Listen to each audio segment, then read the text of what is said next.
A Renee is located on Middle Island in Lake of the Woods. It is 49 degrees, 39 minutes, and 27.83 seconds north. Remember that the 49th parallel is the northern border of the U.S.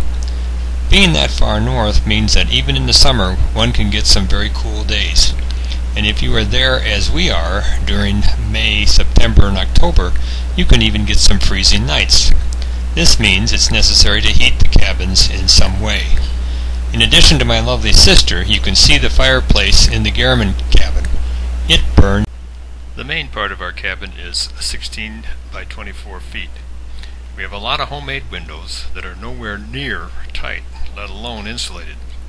The Vermont casting stove you see burns wood and does a fine job of heating down to well below freezing.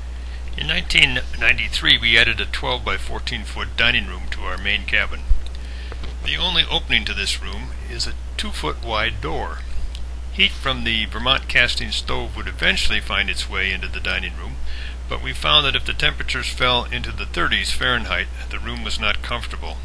So we insulated it and installed the small Yodel stove you see.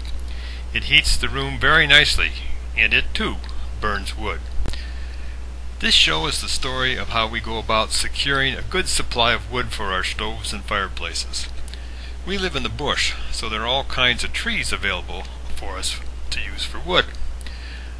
Almost anything will burn and give a bit of heat, but if serious heating is needed, one must have a good supply of dry, seasoned wood that is not decayed too much. Poplar tree wood heats fairly well and is an abundant supply on Middle Island. Birch burns even hotter, but is not quite as abundant, so we limit how many we try and harvest.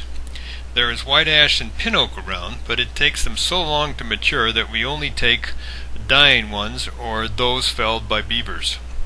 The large tree in the picture is a poplar that for years threatened to fall on our woodshed.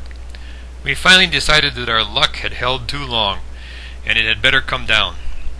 The first step in gathering wood is to somehow get the tree onto the ground, hopefully about where you want it. This one had to go in the opposite direction from which it was leaning. We had to winch it back. If a tree is leaning at all, it is likely to fall that way unless you use winches to pull it in a desirable direction. The first step is to secure a strong rope as high up the tree as possible. We often use our ladders to help with this step. You see 2 ropes secured to the tree. By keeping equal pressure on each rope and using the cut a bit and then winch a bit process, you can get the tree to fall in the V formed by the ropes. Here you see one of our block and tackles attached to the yellow rope, which you saw attached to the tree in the previous picture. It's also anchored to the base of a fair-sized tree with a small logging chain or cable.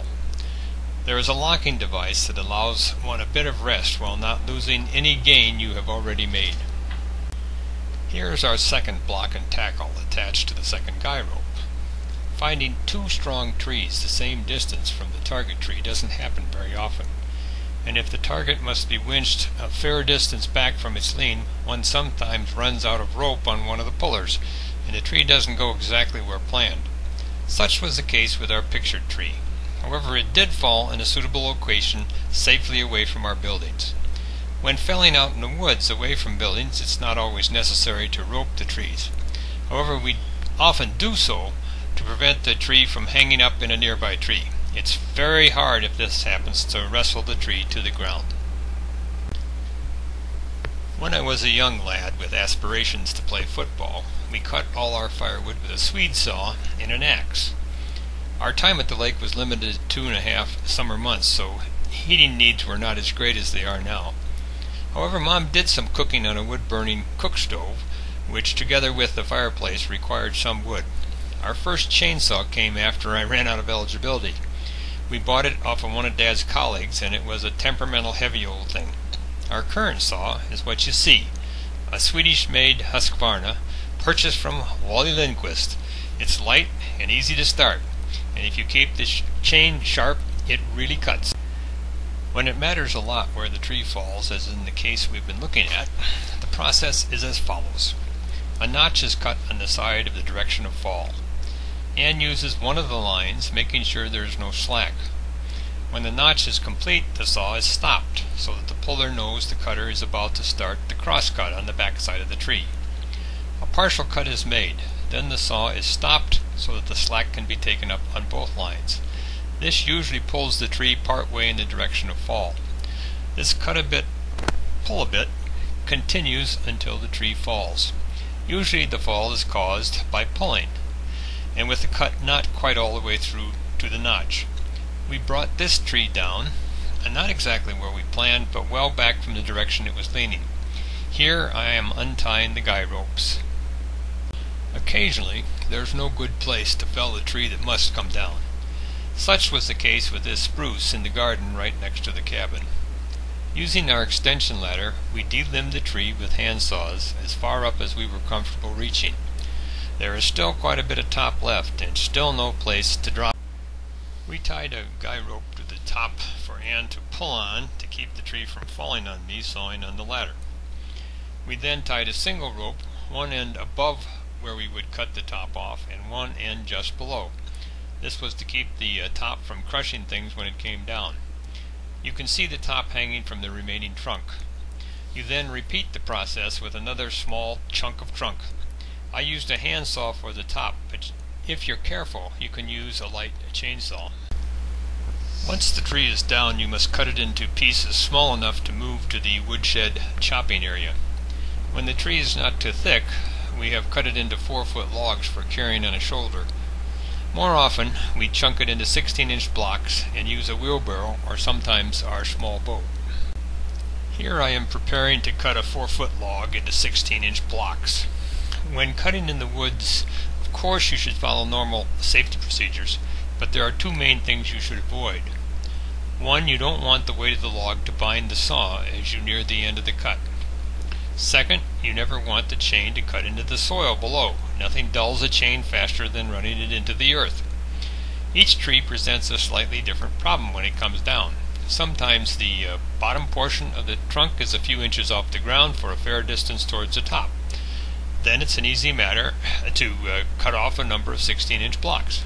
In other cases, it's best to trim the branches off the top first. Up near the top, the cuts are thin enough that binding can be avoided. The base of the tree is often on or near the ground, and it is best, if possible, to raise it and place supports under it every so often. This can be done with a log lifter if the tree is not too big, or by using a stout pole as a lever. In this picture, the tree has been cut into small logs that I could easily lift onto previously cut supports. Binding is avoided, and the saw is up from the dirt. Sometimes one must handle large trees that are too heavy to lift. In this case, I dig out the earth beneath the cut. Binding can be avoided by placing a wedge in the cut, and if you are careful, you can keep the saw out of the earth. Before wheeling the larger blocks back to the woodshed splitting area, I take the heavy splitting maul and halve them. I could not find a picture of a wheelbarrow full of blocks, but you can see several barrels full stacked and ready to be kindled into burning-sized chunks. This picture shows some blocks to be split, as well as a stack of split wood that is curing for the next year. But more than that, it shows most of the tools used in splitting. I use a couple of chopping blocks of different heights. You balance the block to be split on one of these chopping blocks. Which one depends on the size of the block to be split and the tool you're using. You want the stroke of the axe to impart as much force as possible, so you choose accordingly. You see the short-handled maul in the foreground. Directly behind it are the long-handled maul, wood handle, and a long-handled axe, yellow fiberglass handle. Lying on the ground is a sledgehammer, used to drive an axe or a maul deeper than the first blow has achieved. From time to time, we use steel wedges, which are driven in with the sledge. The next three pictures show the splitting process. Here I have placed a block on the chopping block and have raised the short-handled maul ready to strike. I have a preferred place to strike that avoids as many knots and twists as possible. These tend to make splitting more difficult and occasionally well nigh impossible. Splitting requires a bit of hand-eye coordination if you're going to hit where you plan. It pays to keep a close watch on your spot all during the process. I believe you get the most power out of a stroke if you hit the block just as your wrist breaks in the downward thrust. But for safety's sake, you should never let the head of your axe or maul get below your wrists. In this picture, it appears my wrist got ahead of the axe and I lost the wedging power of a horizontal entry. You would like the block to fall into two parts with a single blow, but that doesn't happen always, and you must somehow deliver another blow or even a set of blows. That's a good shot of the long-handled maul and sledge in the foreground. When the first blow doesn't do the job, your axe is often stuck in the block and you must somehow drive it further in until splitting occurs. Here you see me turning things over and hitting the maul on the chopping block. This works well if the block is heavier than the axe. As a last resort, you drive the axe further into the block with a sledge until it splits. You repeat this process until the resulting kindling is the size you want. We try for somewhat of variety in the size of pieces we season, the one caveat being they must fit in the stove. Once the wood is split, it needs to season for at least 7 months before it will burn nicely. You will see several ways in which we store the wood for relatively easy access, but the first step is just to make a pile which can be stacked in the woodshed later when there is room. When it comes time to move the pile to the shed, or when we need to supply the stoves in the cabin, we either just gather up an armload or fill a bushel and carry it. In our cabin, we have converted the old copper wash boiler into a holder for firewood. All the many miles of shoreline on the lake, 90,000 it is said, collect driftwood from a number of sources, but mainly from beaver cuttings. We like to try and keep our beach relatively clean, so we carry the cuttings back to the woodshed area. The stack you see is these cuttings. This wood is good for a little heat on a somewhat cool day, and burning it helps dispose of it. Dad constructed our woodshed sometime in the 1950s on a budget. It's about 8 by 8, has one door, and when full holds 4 rows of each about 7 feet high. An ideal woodshed would have 2 doors so that it could be easily emptied half at a time, but ours serves the purpose very nicely. If the wood stays in the shed too long, it gets too dry and burns too fast. Using the wood in such a way that none of it gets old is hard with so many people needing wood, but basically we try to have it full when we leave in the fall. A full woodshed has proved to be sufficient for the next year's needs in our experience. We had a good year gathering wood this past summer, so we constructed a couple of stacks outside the woodshed. You will see them covered later.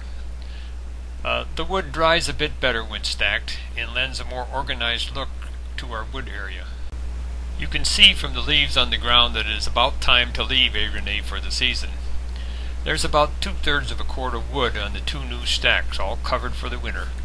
The chopping blocks will be rolled into the woodshed to slow down the disintegration process. The chopping area looks as good as it has in a long time. We had cut more than we had a place for, so we made a stack on the north wall of the woodshed. There are still a few blocks out in the woods, so we'll make a good start for next year, when we will burn, fell, block, carry, split, and stack all over again. I, for one, really love the whole process. Perhaps now you have